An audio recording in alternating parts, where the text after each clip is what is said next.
দেখেন আমরা হাসরের বয়ে এই পৃথিবীতে কোনো কিছু করি না ভাই। আর যতটুকু মানুষ করে এটা একদম সামান্য অল্প, যারা হাসরের ভয় করে, নাহলে অন্যায় অবিচার এত কিছু করতে। দেখেন অলিয়া উলিয়া, তারপরে নবীরা, যারা আল্লাহ পাক পালাইছে, আল্লাহ পাক নিজে বলছে তাদের কোনো গুনাহ নাই, হিসাব সহজ করবেন। কিন্তু তারপরও ওনারাও হাসরের বয়ে, হিসাবের বয়ে, হিসাবটা সহজ হওয়ার বয়ে কাঁদতেন, আল্লাহ কাছে বলতেন, আল্লাহ আমাদেরকে মাফ করেন, আমাদেরকে মাফ করেন, হাসরের মাঠে যেন হিসাবের জন্য আমাদেরকে না আটকান। দেখেন আমাদের প্রিয় নবী হযরত মুহাম্মদ মুস্তাফা সাল্লাল্লাহু সাল্লাম পর্যন্ত বলছে, আল্লাহ পাক বন্ধু, আমি আপনার বন্ধু, আমি আপনার বন্ধু, আমার হিসাবটা অন্তত সহজ করেন। আল্লাহ পাক নিজে বলছেন যে বন্ধু কি বলেন, আপনি হইবেন আখেরাতের বাদশাহ আর আমি হব মালিক, আপনি হুকুম করবেন আমি তা পালন করে নিব, আমি সব কিছু সহজ করে দিব। কিন্তু তারপরও এই আখেরাতের বয়ে কাঁদতেন, উনি দোয়া করতেন, আল্লাহ পাক আমার হিসাব যেন সহজ হয়।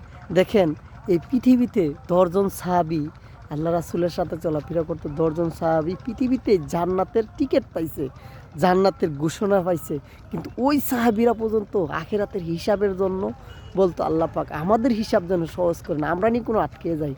এই পৃথিবীতে আমরা অনেকেই আছি, অনেকভাবে চলাফেরা করতেছি, আমাদের হিসাব কিন্তু খুবই খারাপ হইতে পারে। কিন্তু আল্লাহ পাকের ইচ্ছায় আপনি এখনও চিন্তা করেন যে আপনার হিসাবটা কীভাবে সহজ করবেন, টাকা পয়সা, বাড়ি গাড়ি, জমিদারি, তা অনেক কিছু হইছে ভাই, আর কোনো কিছু দরকার নাই। চিন্তা করেন আল্লাহ পাক নিয়ে আপনার হিসাবটা সহজ করে। আল্লাহ পাক নিজে বলছেন যে শেষ নবীর এই আমার প্রিয় নবী হযরত মুহাম্মদ সাল্লাল্লাহু সাল্লামে আমার বন্ধুর উম্মত যারা, তাদের আমি উসিলা বিচারি, উসিলা হালকা একটু উসিলা দিয়া তাদেরকে আমি জান্নাতে যাওয়ার সুযোগ করে দেব। ভাই যা কিছু করছেন, এখন একটু উসিলা খুঁজেন। আল্লাহ পাক যদি এই উসিলার বিনিময়ে আপনাদেরকে, আপনাকে আল্লাহ পাক মাফ করে দেন, তো ভালো থাকেন, সুস্থ থাকেন। অনেক কথা হয়ে গেছে ভাই, আমি একজন মূর্খ মানুষ, আমি কোনো কিছু জানি না, একদম মূর্খ, আমি এখনও মূর্খ মানুষ, আমি কোনো কিছু জানি না। তারপরও আপনাদেরকে যা বললাম আমার কথা এবং কোনো কিছুতে ভুল হয়ে থাকে তাহলে দয়া করে ক্ষমা করে দিবেন। আর এই ভিডিওটাও শেয়ার করে দেন না, শেয়ার করে দিয়ে অন্যদেরকে দেখার সুযোগ করে দেন না। ভালো লাগবে না ভাই?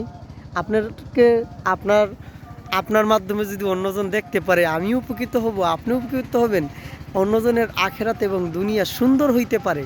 অনেক একটা কথাই আছে না ভাই, দেখেন হাজার হাজার টাকার ওষুধ খাইছেন ভালো হয় না, তখন দেখা যায় একটা 20 টাকার হুমামতিতে ভালো হয়ে যায়, হয় না ভাই? হয় না এরকম? হয়তো 20 টাকার হুমামতিও ভালো হয়ে যায়। তেমন আমি তো একদম নগণ্য পাপী, একদম গুনাহগার, মূর্খ মানুষ, আমার কথা হইতে পারে আল্লাহ পাক আপনাকে হেদায়েতের দিক দিতে পারে, আমাকে হেদায়েত করতে পারে, এবং আপনার কোনো এক বন্ধুকে আল্লাহ পাক সঠিক পথ দেখাইতে পারেন। দেখেন আল্লাহ পাক চাইলে সব কিছু করতে পারেন। দেন না ভাই একটু শেয়ার করে ভিডিওটা। আসসালামু আলাইকুম।